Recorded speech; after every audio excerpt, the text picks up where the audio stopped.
two sides of the story, you only hear one side.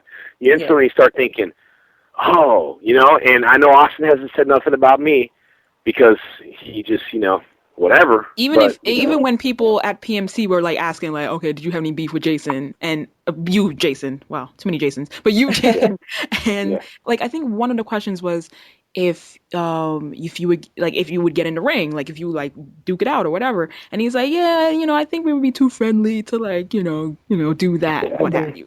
Well, that's always like that though. But here's an example, like.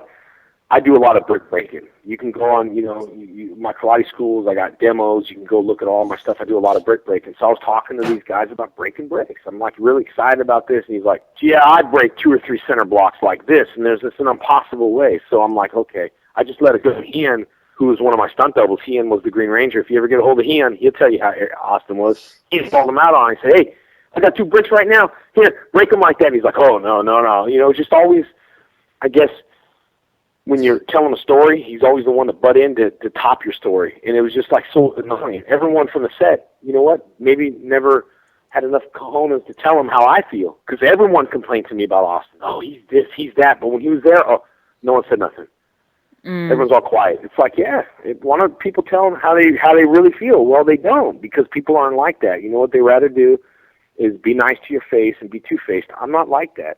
Either I like you or I don't like you. I can't be two-faced to you. I can't be like, hey, what's going on, buddy? Now, look, if I was at a convention with Austin and Morphicon, or cool, what's up? My first question is, did you not hear what I said on YouTube?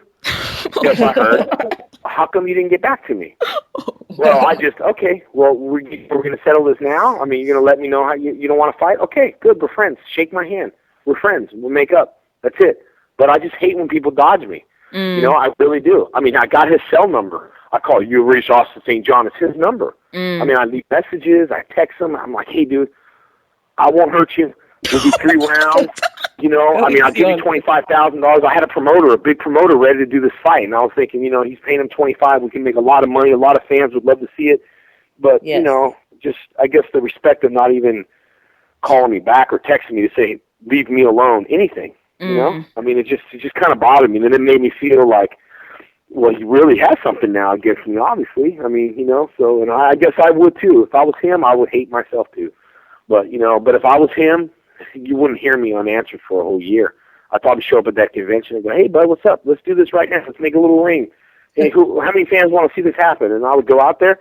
But to see, you have to know how I am. Okay, look at my fighters. Look how much stuff Mac has talked about me. About Power Rangers, and go back to TV and look what I did after my fight. I hugged Mac. Right now, I'm friends with Mac. Okay, I see him at local gyms. Look what I did with Chris Rose. As much as all this stuff was going on, Chris Rose, you can watch my video. I hugged Chris Rose afterwards. I even talked about him on my Facebook.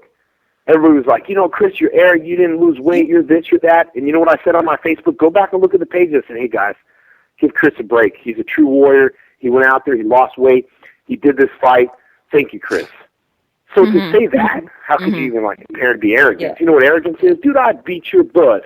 You get off my Facebook. That's arrogance. If you go back, honestly, if you look at my Facebook pages of all those people that talk stuff, and one guy, how you living off this whole Power Ranger? I'm very nice to everybody, and it's not for show.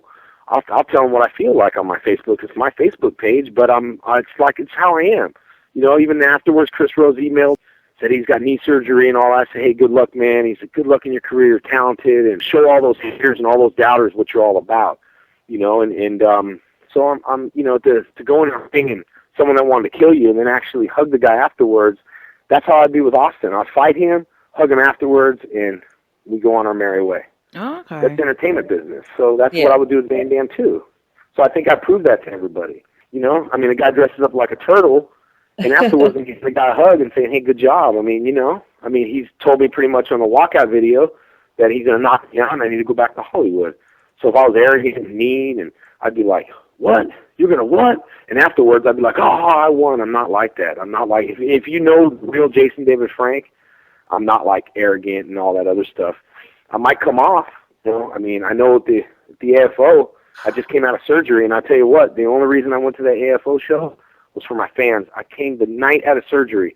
There's no one that would stick to an appearance. They let me out of the contract. Karen's like, if you can't make it, I understand. I wasn't obligated for no money. Mm-hmm. Hello? Did we Hello? lose him? Can you hear me still? Okay, Yeah. now we can. Yeah, go ahead. Okay, sorry about that. But I was obligated to those fans that were there to see me, and I couldn't let those fans down. So that's why I went the day after surgery. I felt horrible. Yeah, I was surprised to see you. I was surprised, seriously. Yeah, I was on pain pills. And I tried to make it happen and try to make it fun and try to keep my personality going. My arm was killing me. But, they dug in it with a knife and pulled muscles and tendons everywhere, and I had stitches and, but I was there, and that just, I don't know. I think that shows, again, what type of person I am, too. I didn't do it for money. I didn't do it for anything else. I mean, I run my own businesses. I got my own clothing company, Jesus and Tap. I do financially well. I don't need money. It's not about that.